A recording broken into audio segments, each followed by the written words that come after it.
Thank you very much for inviting us. And just a point of correction, I'm not the head of the Microinsurance Supervision Department. I'm the specialist in the department. Thank you for correcting us. Thank you very, very much for that. Okay. Gogo, what do the service providers do wrong? What is the problem?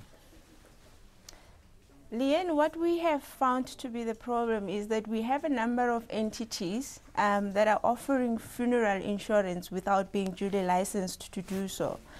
And these entities, we get to know about them as the Financial Services Board when the members of the public approach us, when they complain against these entities. And at that point, we then investigate these entities. Hence, we were able to come up with, to identify the entities that were published on the 9th of January this year, as you have mentioned in your opening statement. Yeah. And how prevalent is it? It is quite prevalent in the sense that our department, as an example, on almost every day we receive complaints against unregistered insurance business. But in terms of the actual numbers, I'm not able to tell you how many we have, but it's quite a lot because almost every day we get complaints against them. Yeah, it's actually quite frightening. But let's give some advice then. What should consumers look out for when they're actually buying these insurance products? What we as the Financial Services Board encourage people to look out for is, one, make sure that you deal with a reputable entity.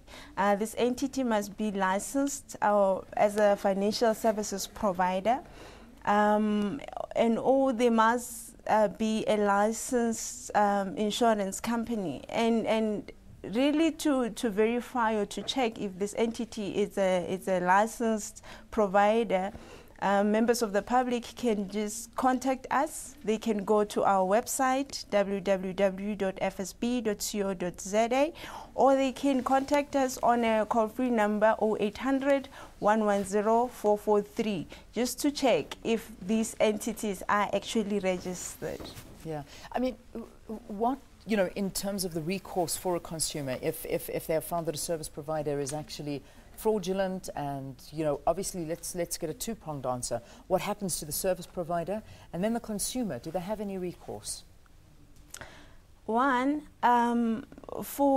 if a consumer finds that the entity that they have been dealing with or that they have a funeral insurance with is not licensed, they contact us and we investigate these guys.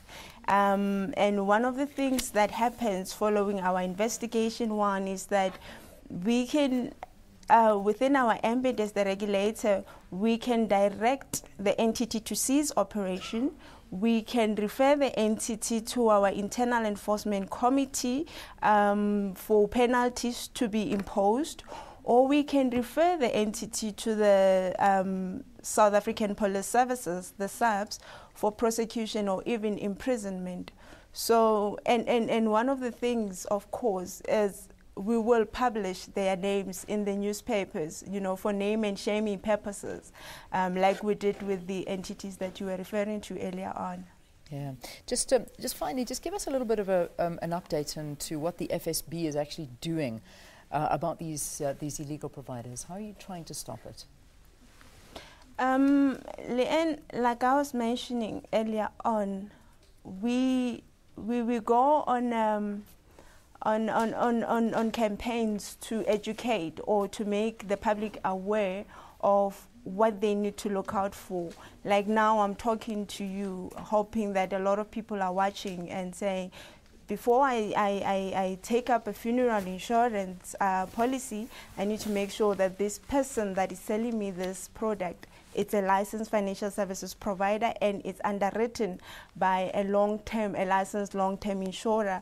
And really, we urge members of the public to contact us, to come to us if they are in doubt about the license status of the entities that they are dealing with.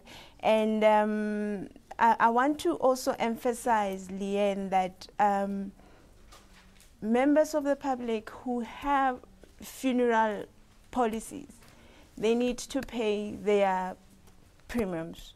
because what we also experience is that a lot of complaints that we get is for people who actually not paying premiums. Some of them are not paying premiums, and when they claim, you find that the policy has lapsed. Of course, entities need to notify the policyholders that they need to pay their premiums. Yeah, but people shouldn't just leave it and say I'm not paying, and maybe after 2 months I will pay. No, if you can't pay, because this is a month-to-month policy, you need to pay on a monthly basis. If you can't pay, make arrangements with your service provider or with the insurer. All right, Kogo, thank you very much for talking to us here on Morning Live. Kuku Kubelo is from the FSB. It's been a pleasure hearing you, so please just contact them if you are uncertain, and you can see whether the people that you're dealing with are actually licensed.